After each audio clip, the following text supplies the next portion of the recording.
Welcome back to Sissy Maya. Make sure to subscribe to our channel to never miss an update. Additionally, consider subscribing to my Patreon to get access to these features, and much more.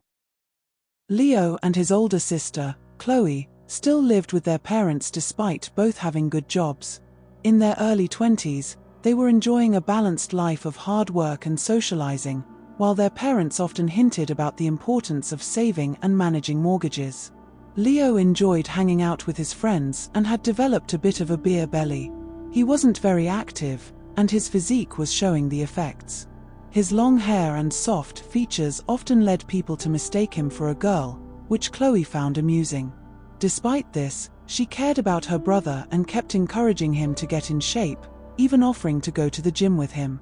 Leo, in turn, was protective of Chloe, always looking out for her and making sure she stayed safe.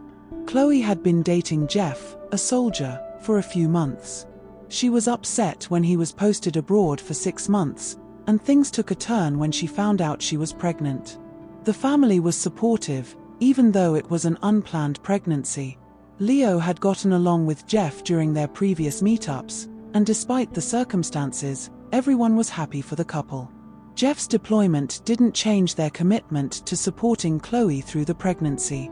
Once Jeff left, Chloe managed to convince Leo to join her at the gym to stay fit. He reluctantly agreed, and to his surprise, he enjoyed the environment, especially being surrounded by women in workout gear.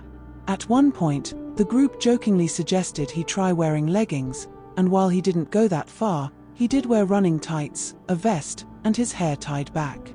In the end, he looked like the other gym-goers, and he started feeling better after a few weeks of consistent workouts. However, his chest fat, which he jokingly referred to as moobs, hadn't improved. After speaking with the instructor, she reassured him that results take time and suggested he try swimming, which he was reluctant to do because he felt self-conscious.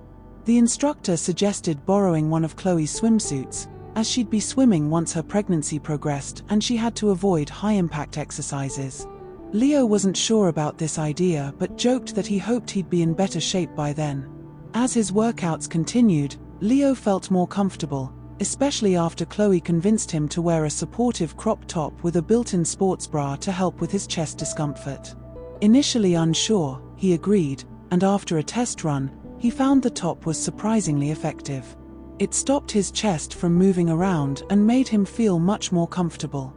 Meanwhile, Chloe's pregnancy progressed, and her growing bump became a light-hearted topic between them. They would joke about their bellies, and Chloe teased Leo about needing to lose weight. Despite her efforts, Leo continued his regular beer sessions, and while his muscle tone improved, his belly and chest fat remained a challenge. Chloe's pregnancy bump was now the same size as Leo's, and they shared laughs about it, with Chloe playfully prodding him to slim down. Chloe had reached the point where she needed to update her wardrobe. Her trousers were already too tight, and her skirts and dresses were no longer fitting properly. Her godmothers had come together to buy her a £1,000 voucher for Bibi, a new maternity shop from France that had opened in the nearby town. It was a very upscale area, known for its high-quality, expensive shops. The voucher came with the suggestion that the visit should last a few hours. Chloe urgently needed some clothes, and though she initially asked her mum to join her, her mother was busy with commitments during the weekends for the next few weeks. She then tried to find a girlfriend to come with her, but none were available for the time needed. In the end, she had no choice but to ask her brother. Leo's immediate response was that he had plans with his friends to watch the match and then grab a pint afterwards. However, as soon as the words left his mouth, he realized Chloe was disappointed. He understood that he wasn't her first choice, but since everyone else had let her down, he decided to step in. "Of course, sis, I'm supposed to be cutting back on the beer, right? I'll go with you," he said. Her face brightened, and she gave him a grateful hug. By Wednesday, Chloe had confirmed the appointment with the shop for 10 a.m. After reading the leaflet that came with the BB voucher, she learned that the experience was more than just a shopping trip. It was about planning an entire look for the pregnancy period and beyond, along with providing all the baby's needs. It was a complete experience, not just a store. Chloe thought, I wouldn't be able to afford something like this, but my godmothers have been generous, so let's give it a try. Leo drove them to the shop, noticing Chloe's excitement, which made him feel good about helping her. He knew she missed Jeff, even though she stayed in touch with him regularly. Chloe wore leggings and a long sweatshirt, while Leo dressed in his smartest jeans and a sweatshirt. Chloe had insisted he brush his hair and tie it back into a ponytail for the occasion. They followed the directions on the leaflet and found BB near the town center, with the added bonus of having its own parking lot important since parking in that area was expensive. As Leo switched off the engine, a concierge opened his door. Good morning, Mademoiselle Chloe. I am Philippe, welcome to our store. Leo pointed to Chloe, saying, No, you mean my sister Chloe, over there. Chloe laughed at the confusion. Moments later, another concierge opened her door. Alan, you have our guest, Mademoiselle Chloe, Philippe called. He turned back to Leo, and you, Mademoiselle? Leo was taken aback. Pardon, your name is? Asked Philippe.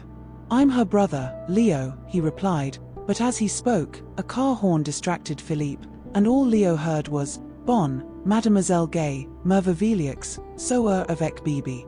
Leo locked the car, and Philippe and Alan guided them to reception, where a lady took their coats. Leo placed his wallet and keys in Chloe's handbag, which was then locked away. They were led to a private room by a young lady who introduced herself as Sophie. Coffee and croissants were already on the table as Sophie explained the schedule. This is not just a store, it's an experience. It's our first location in the UK, and we hope it will be successful. You have a voucher for our products, but all our other services are complimentary today as part of our opening offer, so please take advantage of them. We hope you'll recommend us to others. She went on to explain that BB's goal was to provide a comprehensive look for women during and after pregnancy. Along with clothing and baby items, the services included a hairstylist, beautician, personal shopper, stylist, and even a maternity nurse for medical advice. We just need you to fill out these forms, Sophie continued. I've pre-prepared them based on your booking. The more you fill out, the fewer questions we'll need to ask later. She began with Chloe, asking for measurements, how many weeks she had left in her pregnancy, color preferences, and styles she was considering, traditional or modern. While they spoke, Leo served coffee and selected pastries for them. He could hear Sophie speaking politely, addressing Chloe as MME Chloe and occasionally MME Gay, which he didn't think much of, assuming it was due to Sophie's accent. Sophie noticed as Leo bent over to sort out the coffee, that she could see the line of a support top across his back and shoulder. She had been puzzled about why a brother would accompany his sister, but now she understood they were both pregnant. How wonderful. She thought it would make for great photo opportunities. What she didn't know was that Leo had been wearing the support top to make him feel more comfortable, though he usually hid it under heavy sweatshirts. Chloe had insisted he wear something smarter that day, which made the top more visible, as it was made of lighter material. During the conversation, Sophie referred to Leo as Soeur, which she mistakenly thought meant brother. She also asked if Gay was the same as Chloe. Chloe found it amusing how Sophie kept mixing up Leo's name, assuming Sophie was referring to measurements. Since she was wearing Leo's jeans at the time, she nodded and said yes, as they were now of similar build. When she asked why Sophie needed Leo's details, Sophie explained that they would be giving both of them a stylish makeover. It was a first for them to have two sirs together. Chloe was a little confused but shrugged it off. Well, he needs a haircut anyway, and if he doesn't slim down, he'll need maternity jeans, she thought. It's all free, so no complaints. Sophie then moved on to Leo and asked him the same set of questions. Leo wasn't sure why she was asking him, but when it came to styles, he assumed it was about Chloe and gave what he thought would suit her. Sophie explained that their clothing used metric measurements, so while she would take their UK sizes and convert them, the measurements would be double-checked later. Once Sophie left, they finished their drinks and pastries. Leo thought, this is all very civilized, but what am I supposed to do now? Chloe, seeing his confusion, explained, We each get an assistant. Do what she says, and I'll see you in a little while. Leo hesitated, but Chloe added, please, just play along. We get a haircut, a facial, and a bunch of new clothes. Enjoy it. Sophie returned, accompanied by a photographer who took individual photos, as well as pictures of them together and shaking hands with Sophie. Then, two ladies in white tunics entered. They were very polite and spoke less fluent English than the others. Genelia led Chloe away, and Elise took Leo. They crossed the corridor to private rooms. Leo noticed a toweling robe, slippers, and a locker, but Elise wasn't leaving. She pointed at his feet, saying, Votre chaussures, est le nouveau plat, so Leo sat down and removed his shoes and socks. Elise looked at them with a slight expression of distaste before placing them in a bag. She then motioned for him to remove his sweatshirt. Leo, feeling embarrassed, slipped off the top, and Elise tutted, saying, Un balconet sportif? Non. Anglais. She helped him remove the top and then took out her measuring tape. She measured below and around his chest and, to Leo's shock, cupped them in her hands while also measuring his waist. It wasn't at all sensual, just overwhelming and uncomfortable. Afterward, Elise went to a cupboard and selected a delicate pink bra, detailed with lace, wrapping it around Leo and fastening it before adjusting the straps. Bon? She asked, looking at Leo. Though it was a little odd, Leo admitted it was comfortable. It wasn't like the sports bra that flattened his chest, this one supported and highlighted it.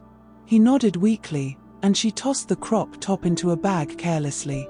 Leo had slowly begun to realize that Elise, along with everyone else at BB, assumed he was a girl and pregnant, at that. Feeling cornered, he decided it would be easier to play along than cause any discomfort. Elise then produced a pair of French-cut panties, similar in style to the bra, with a stretch panel in the front for a growing bump. She motioned for him to put them on, and when he hesitated, she shrugged and turned her back to him. Leo quickly removed his trousers and underwear, relieved that he hadn't worn boxers. The panties fit perfectly, though he had to adjust things discreetly. Fortunately, there was a gusset panel that allowed him to tuck things away. He had also shaved his legs and used hair remover to avoid discomfort when wearing running tights, a habit he had developed for aerobics. Now, looking in the mirror, he didn't look so bad. The aerobic training had toned his limbs, and his posture was better. Elise turned back around. Bon. Much better. Good legs too, she complimented, and Leo smiled at the praise. She handed him the robe, and he slipped his feet into the matching slippers. You come with me now, she said, leading him to the beauty parlor where Chloe was already having her hair washed. Chloe caught a glimpse of him out of the corner of her eye and thought she saw a lacy bra underneath his robe. Very odd, she thought, I must be mistaken. Leo reminded himself, just go with the flow. As a girl began washing his hair, he heard a lot of muttering in French, which he assumed was about the state of his hair. It had been a while since he'd had it done, and the shampoo smelled pleasant, so he tried to relax. But then they applied a face mask and covered his eyes with moist pads. He felt hands working on his fingernails, followed by his slippers being removed for work to begin on his toes. Elise, observing Chloe's makeover, thought, good, she needs it. I wonder how they'll style Leo's hair, hopefully not too girly. As the face mask was applied to Chloe and her eyes were covered, she didn't see what happened with Leo but assumed his makeover would be simpler than hers, expecting him to be waiting for her afterward. Meanwhile, the hairdresser worked with scissors, rollers, and brushes on Chloe's new look. Elise wondered what Leo had chosen. Leo, still thinking the styles were being chosen for Chloe, was confused and nervous as they rolled his hair up. He couldn't see what was happening, but the extensive work on his hair made him anxious. Elise's hairdresser finished, and her eye pads were removed. The hairdryer was positioned into place, and she accepted a coffee and a magazine as the machine did its work. As she flipped through the magazine, she admired the work the manicurist had done on her nails. She had never achieved such a smooth, glossy red finish before. She glanced across at her brother, and though she had a suspicion of what she would see, She was still taken aback by the rollers in his hair and his perfectly manicured nails. His robe had fallen open slightly, revealing the bra he was wearing. Oh no. What will he say? What will our parents say? He doesn't know, but they're meeting us for lunch. A few minutes later, Leo's head was under the dryer, and, once again, coffee and a magazine were offered. He almost spilled the drink when he saw his fingernails as they wrapped around the cup. He had to lay the magazine down as he stared in shocked fascination at what had been done. His nails had been extended slightly and shaped, and the polish was a dark pink with a glossy top coat. For a woman, they would be sophisticated yet practical, but they were his hands. He could feel the rollers in his hair, and he had no doubt makeup would be next. He glanced over at his sister and managed a weak smile. "Hi, sis," she called. "Your nails are lovely, aren't they? You okay?" She tried to offer an encouraging smile. "They've never been this nice before." "I'm fine, thanks," he replied. "Well, at least I'm stuck now," he thought. After cleansing and moisturizing, the makeup artists took over. A base foundation was applied, giving him a flawless look and healthy glow. Soft pastel shades were used on his eyelids for a subtle effect, and the lip color matched his nails, finished with a glossy coat. When the makeup was done, their hair was combed out and styled with a light spray to hold it in place. Finally, they were able to stand and admire the results. Leo could see that his sister looked truly elegant, while he, on the other hand, looked almost the same as he had before he glanced in the mirror. Sophie reappeared with her camera and insisted on taking more photos of the sisters. "Bon, now for the couture. We will try several different looks, and you'll choose what you want to take home. We'll finish with an elegant outfit suitable for lunch or a shopping trip. Wait here while I check if the ladies are ready. Sis, when you asked me to come with you here, please tell me you didn't know this would happen," Leo said, his distress growing. He was now dressed in underwear, painted to look like a girl, and about to be fully dressed as one. "I had no idea, absolutely none. I wouldn't have done this to you. All we have in common is fat bellies, don't we?" "Maybe not," Leo hesitated. "They must have noticed my bra." "Your bra? What are you doing wearing a bra?" Chloe was confused. "You know, the sports bra I wear when we exercise. It just made me more comfortable, so I started wearing it all the time. I guess we can forgive them for thinking I brought my sister with me. So they fitted that nice bra, and you had enough to fill it." "Maybe. Leo, if there was ever a hint that you need to take better care of yourself, I think this is an extreme push in the right direction. You've convinced them that you're as pregnant as me. I know, it's awful, and now they're going to put me in a dress. Looking like you do, that's probably best. It's like looking in the mirror seeing you there." Once again, Sophie swept into the room. "Mesdames, we are ready for you. Please follow me." "Here we go, dear sister," Chloe whispered. Leo gave her a weak smile, and they followed Sophie. The first dresses they were offered were traditional, loose-fitting maternity dresses, finished with delicate Belgian lace. They were given ballet-style shoes and matching hold-up stockings. Chloe's were pastel blue, while Leo's were a light green. Chloe found the dress comfortable and the quality exceptional, but it was the look she had been trying to avoid. Leo, on the other hand, had never worn a dress before and found the lightweight fabric, along with the stockings and shoes, surprisingly enjoyable. Chloe looked at her brother and could see the pleasure he was getting from the clothes. "Don't forget to join me on Patreon for exclusive content,"